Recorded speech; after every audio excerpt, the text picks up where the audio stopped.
নমস্কাৰ সকলোকে আৰু স্বাগতম জনাইছোঁ। আমি অসমৰ মানচিত্ৰৰ জৰিয়তে অসমৰ জিলাসমূহৰ যিটো ভিডিঅ' চিৰিজ কৰি আছিলোঁ, আজি আমি ডিমা হাছাও জিলাখনৰ বিষয়ে জানিম। ডিমা হাছাও জিলাখনৰ বিষয়ে আলোচনা কৰাৰ আগতে আমি ডিমা হাছাও জিলাখনৰ অৱস্থিতি আৰু ভৌগোলিক পৰিসীমাসমূহৰ বিষয়ে জানিব লাগিব পোনপ্ৰথমে। তেন্তে ডিমা হাছাও হৈছে এখন ষষ্ঠ অনুসূচীৰ অন্তৰ্গত এখন জিলা, অৰ্থাৎ পূৰ্বতে এখন ডিমা হাছাও নাছিলে। পূৰ্বতে ইয়াক নৰ্থ কাছাৰ বা উত্তৰ কাছাৰ পাৰ্বত্য জিলা হিচাপে জনা গৈছিলে। আৰু সেই 1952 এপ্ৰিলত ইয়াক ষষ্ঠ অনুসূচীৰ অন্তৰ্গত এখন জিলা হিচাপে ঘোষণা কৰা হয়। তাৰপিছত 2010 চনত কি কৰা হয়, ডিমা হাছাও উত্তৰ কাছাৰ পাৰ্বত্য জিলাখনৰ নামটো সলনি কৰি পেলাই ডিমা হাছাও কৰা হয়। আৰু তেতিয়াৰ পৰাই আমি ডিমা হাছাও হিচাপে উত্তৰ কাছাৰ পাৰ্বত্য জিলাক ডিমা হাছাও জিলা হিচাপে জানি আহিছোঁ। তো ডিমা হাছাও জিলাখন পূৰ্বতে উত্তৰ কাছাৰ পাৰ্বত্য জিলা আছিলে, আৰু এইখন হৈছে অসমৰ দক্ষিণ প্ৰান্তত অৱস্থিত এখন জিলা। আৰু এই অঞ্চল ব্ৰিটিছ শাসনকালত নগাঁও জিলাৰ এটা মহকুমা আছিলে। পূৰ্বতে নগাঁও জিলাখনৰ এটা মহকুমা আছিলে। তাৰপিছত সেই মহকুমাৰ পৰা পৃথক হৈ পেলাই ভাৰতে স্বাধীনতা লাভ কৰাৰ পিছত মিকি পাহাৰ আৰু উত্তৰ কাছাৰ সংলগ্ন কৰি পেলাই এখন জিলা গঠন কৰা হয়। তো 1952 চনত কি কৰা হয়, এইখন এখন অট'নমাছ কাউন্সিল অৰ্থাৎ স্বায়ত্ত শাসনৰ অধীনত থকা এখন জিলা হয়। তাৰপিছত 2010 চনত ইয়াক 2070 চনত ইয়াক পূৰ্ণ জিলাৰ মৰ্যাদা দিয়া হয়। আৰু তেতিয়া north Cachar autonomous district council আছিলে। তাৰপিছত এখন ডিমা হাছাও অট'নমাছ কাউন্সিল হয়। 2010 চনত ইয়াক নামটো সলনি কৰা হয়। এতিয়া আমি জানিম ডিমা হাছাও জিলাখনৰ চাৰিসীমাৰ বিষয়ে। এইখন ৰঙা ৰঙেৰে হাইলাইট কৰা হৈ থকা এইখন হৈছে ডিমা হাছাও জিলা। এই ডিমা হাছাও জিলাখন যদি আমি উত্তৰ দিশত চাওঁ, তেতিয়াহ'লে এইখন হৈছে পশ্চিম কাৰ্বি আংলং। এইখন হৈছে পশ্চিম কাৰ্বি আংলং। তাৰপিছত এইখন হৈছে হোজাই। এইখন হৈছে হোজাই। তাৰপিছত এইখন হৈছে পূব কাৰ্বি আংলং। পূব কাৰ্বি আংলং, ঠিক আছে। পশ্চিম কাৰ্বি আংলং, হোজাই, পূব কাৰ্বি আংলং আছে উত্তৰ দিশত। তাৰপিছত আমি যদি পূব দিশত চাওঁ, পূব দিশত আছে দুখন ৰাজ্য। এখন হৈছে নাগালেণ্ড, এইখন হৈছে নাগালেণ্ড, আৰু এইখন হৈছে মণিপুৰ। এইখন হৈছে মণিপুৰ, ঠিক আছে। তাৰপিছত আমি যদি দক্ষিণ দিশত চাওঁ, দক্ষিণ দিশত এইখন আছে কাছাৰ জিলাখন আছে। তাৰপিছত আমি ডিমা হাছাও জিলাখনৰ যদি পশ্চিম দিশত চাওঁ, তেতিয়াহ'লে আমি দেখা পাম যে এইখন হৈছে মেঘালয়। এইখন হৈছে মেঘালয় ৰাজ্য। অৰ্থাৎ উত্তৰ দিশত পশ্চিম কাৰ্বি আংলং, হোজাই আৰু পূব কাৰ্বি আংলং। তাৰপিছত আমি যদি পূব দিশত চাওঁ, তেতিয়াহ'লে অলপমান পূব কাৰ্বি আংলঙৰ অংশও পৰে, লগতে নাগালেণ্ড পৰে, মণিপুৰ পৰে। তাৰপিছত আমি দক্ষিণ দিশত চাওঁ, যদি দক্ষিণ দিশত একেবাৰে কাছাৰ জিলাখনে আগুৰি আছে। তাৰপিছত আমি যদি পশ্চিম দিশত চাওঁ, তেতিয়াহ'লে মেঘালয়খন পৰে, আৰু পশ্চিম কাৰ্বি আংলংখনৰো কিছু অংশ পৰে। মোৰ অলপমান গাটো বেয়া, মানে চৰ্দি জ্বৰ হৈ আছে, সেইকাৰণে ভইচটো অলপমান সলনি হ'ব পাৰে, সেইটো আপোনালোকে এডজাষ্ট কৰি ল'ব। তো আমি ডিমা হাছাও জিলাখনৰ বেছিক কথাকেইটা গম পালোঁ, কি কি আছে, কি কি নাই। আৰু এটা কথা, ডিমা হাছাও জিলাখনৰ যিটো জনবসতিৰ ঘনত্ব, প্ৰতি স্কোৱাৰ কিলোমিটাৰ মানে থকা জনসংখ্যাৰ যিটো ঘনত্ব, সেইটো আটাইতকৈ কম। অসমৰ যিমানসমূহ জিলা আছে, অসমৰ 35খন জিলাৰ ভিতৰত আটাইতকৈ কম ঘনবসতিপূৰ্ণ বা জনবসতি থকা জিলাখনে হৈছে ডিমা হাছাও। এইটো কথা আপোনালোকে মনত ৰাখিব, ঠিক আছে। এতিয়া আমি ডিমা হাছাও জিলাৰ মানচিত্ৰখনৰ জৰিয়তে আমি ডিমা হাছাও জিলাখনত কি কি আছে আমি সেই বিষয়ে আলোচনা কৰিম। তো পোনপ্ৰথমে আমি ডিমা হাছাও জিলাখনৰ নৈ আৰু উপনৈসমূহৰ বিষয়ে জানি লওঁ। কি কি নৈ আৰু উপনৈ আছে, যিহেতু পৰীক্ষাসমূহত সোধে এই প্ৰশ্নসমূহ, সেইকাৰণে আমি নৈ আৰু উপনৈসমূহৰ বিষয়ে পোনপ্ৰথমে জানি লওঁ। এইখন যিখন পশ্চিম দিশেৰে বৈ গৈছে, এইখন হৈছে কপিলী নৈ। মনত ৰাখিব, এইখন হৈছে কপিলী নৈ। তাৰপিছতে আন এখন নৈ হৈছে লংক্ৰী নৈ, এইখন গৈ পেলাই কপিলী নৈত লগ খাইছে। আৰু আটাইতকৈ দীঘল নৈ, ডিমা হাছাও জিলাখনৰ মাজেৰে বৈ যোৱা আটাইতকৈ দীঘল নৈখন হৈছে দিউং নৈ। এইটো কথা মনত ৰাখিব, দিউং নৈখন আটাইতকৈ দীঘল নৈ, ডিমা হাছাও জিলাখনৰ মাজভাগেৰে বৈ গৈছে। তাৰপিছতে সেই দিউং নৈত লগ খাইছেহি লাংটিং নামৰ এখন নৈ, এইখন হৈছে লাংটিং নৈ, ঠিক আছে। তাৰপিছতে এখন হৈছে জিনাম, তাৰপিছতে এইখন হৈছে জিৰি, এইখন দেখিছে এইখন হৈছে জাতিংগা নৈ। ঠিক আছে, এতিয়া মই গোটেইকেইখন ইতিমধ্যে কৈছোঁ। এখন হৈছে কপিলি, দিউং, লাংটিং, জাতিংগা, জিনাম, জিৰি, লংকিং। এই নৈকেইখন ডিমা হাছাও জিলাখনৰ মাজেদি বৈ গৈছে বা ডিমা হাছাও জিলাত অৱস্থিত। তাৰপিছতে ডিমা হাছাও জিলাখনৰ যদি আমি মহকুমা কেইটা চাওঁ, তেন্তে আমি তিনিটা মহকুমা দেখা পাওঁ। এটা হৈছে হাফলং। হাফলং হৈছে ডিমা হাছাও জিলাৰ সদৰ লগতে মহকুমা হাফলং। তাৰপিছতে আছে মাইবং আৰু দ্ৰিয়ংবা। দ্ৰিয়ংবা আছে, হাফলং, মাইবং আৰু দ্ৰিয়ংবা। মনত ৰাখিব, এই তিনিটা হৈছে ডিমা হাছাও জিলাৰ মহকুমা। তাৰপিছতে প্ৰধান আমি ইয়াতে ডিমা হাছাও জিলাখন যিহেতু এখন পাহাৰীয়া জিলা, পাহাৰ আছে জিলাখন আৰু প্ৰাকৃতিক সৌন্দৰ্যৰে ভৰপূৰ এখন জিলা। তো এই পাহাৰ থকাৰ বাবে ইয়াতে কেইটামান শৃংগ আছে। এই শৃংগকেইটাৰ বিষয়ে আমি জানি লওঁ। এইকেইটা বিষয়ে প্ৰায় পৰীক্ষাসমূহত আহি থাকে। এটা হৈছে লাইকে। লাইকে হৈছে অসমৰ আটাইতকৈ ওখ শৃংগ। এই শৃংগটো ক'ত অৱস্থিত? ডিমা হাছাওত অৱস্থিত। লাইকেই লাইকে বুলি কয় বা লাইকেই বুলিও কয়, বহুতে লাইকেই বুলিও কয়।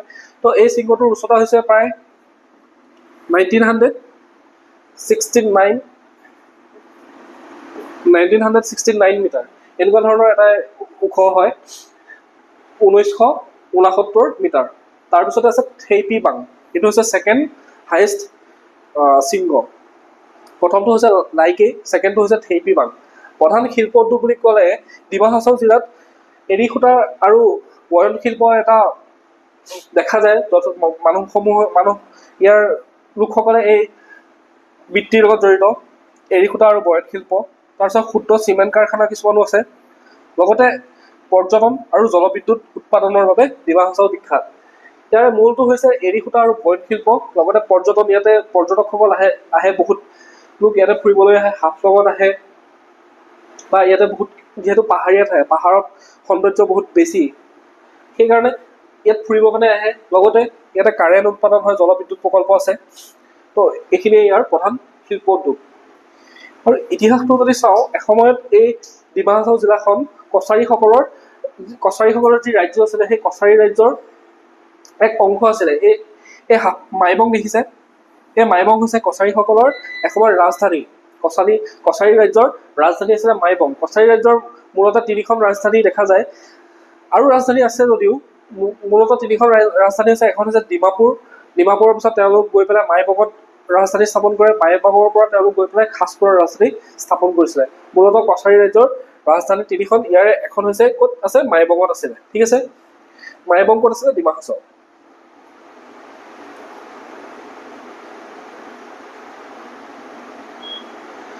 তাৰপিছত আমি ডিমা হাছাও জিলাখনৰ যদি উল্লেখযোগ্য ঠাইসমূহ চাওঁ বা গুৰুত্বপূৰ্ণ স্থানসমূহ যদি চাওঁ, তেতিয়াহ'লে আমি দেখা পাওঁ যে যিহেতু সমগ্ৰ ডিমা হাছাও জিলাখন বৰেল পৰ্বতমালাৰ খলাবমা আৰু জুৰি নিজৰ প্ৰাকৃতিক সৌন্দৰ্যত চহকী, সেইকাৰণে ইয়াত পৰ্যটনৰ বাবে কেইবাখনো ঠাই আছে। তাৰ ভিতৰত এখন ঠাই হৈছে, অন্যতম ঠাই এখন হৈছে হাফলং। হাফলংখন এটা হিল ষ্টেচন হয়, অৰ্থাৎ পাহাৰত অৱস্থিত এখন চহৰ।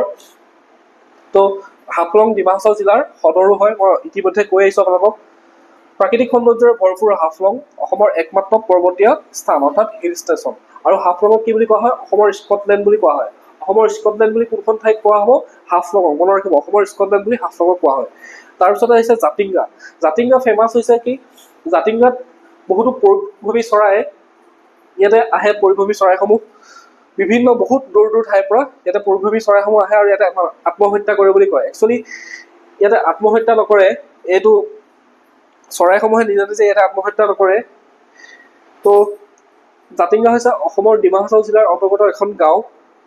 গুৱাহাটীৰ পশ্চিমে প্ৰায় 300 কিলোমিটাৰ দূৰত জাতিংগা অৱস্থিত। এই ঠাইটুকুৰা পক্ষীৰ আত্মহত্যাৰ কেন্দ্ৰৰূপে জনাজাত। প্ৰকৃততে ইয়াত পক্ষীসমূহে আত্মহত্যা নকৰে, পক্ষীসমূহক স্থানীয় লোকসকলেহে হত্যা কৰে। অৰ্থাৎ স্থানীয় লোকসকলে ইয়াতে কি কৰে? দীঘল এনেকুৱা বাঁহ লগাই পেলাই, তাত লাইট লগাই পেলাই ৰাতি যেতিয়া ওপৰত ওলমাই দিয়ে, চৰাইসমূহে যেতিয়া বহুত দূৰৰ পৰা তেওঁলোকে আহি পেলাই সেই লাইটসমূহ দেখা পায়, তাত আকৰ্ষিত হৈ পেলাই খুন্দা মাৰে। খুন্দা মাৰাৰ ফলত তেনেধৰণে মৃত্যু হয় বুলি কয়, বা মই সেইটো নিজে দেখাগৈ নাই, যিহেতু নেটত বা ইণ্টাৰনেটত গুগলত চাৰ্চ কৰি পেলাই তেনেধৰণে পাইছোঁ। চৰাইসমূহে তাতে নিজেই আত্মহত্যা চুইচাইড কৰে বুলি কয়, কিন্তু চুইচাইড নকৰে। সেই তেনেধৰণৰ কাৰণত তেওঁলোকে ৰাতি যেতিয়া লাইটসমূহ দেখে, লাইটসমূহ দেখি পেলাই তেওঁলোকে তাতে আহি খুন্দা মাৰি পেলাই নিজে তাতে মৃত্যুমুখত পৰে। ঠিক আছে, আৰু এই গাঁওখনত প্ৰায় খাচী জনগোষ্ঠীৰ লোক আছে। মনত ৰাখিব জাতিংগা।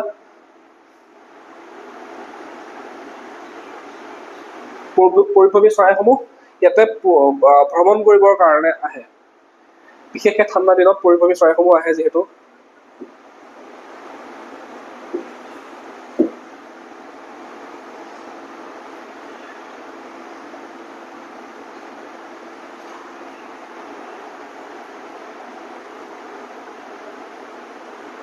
তাৰপিছতে আমি আহিছোঁ মাইবং।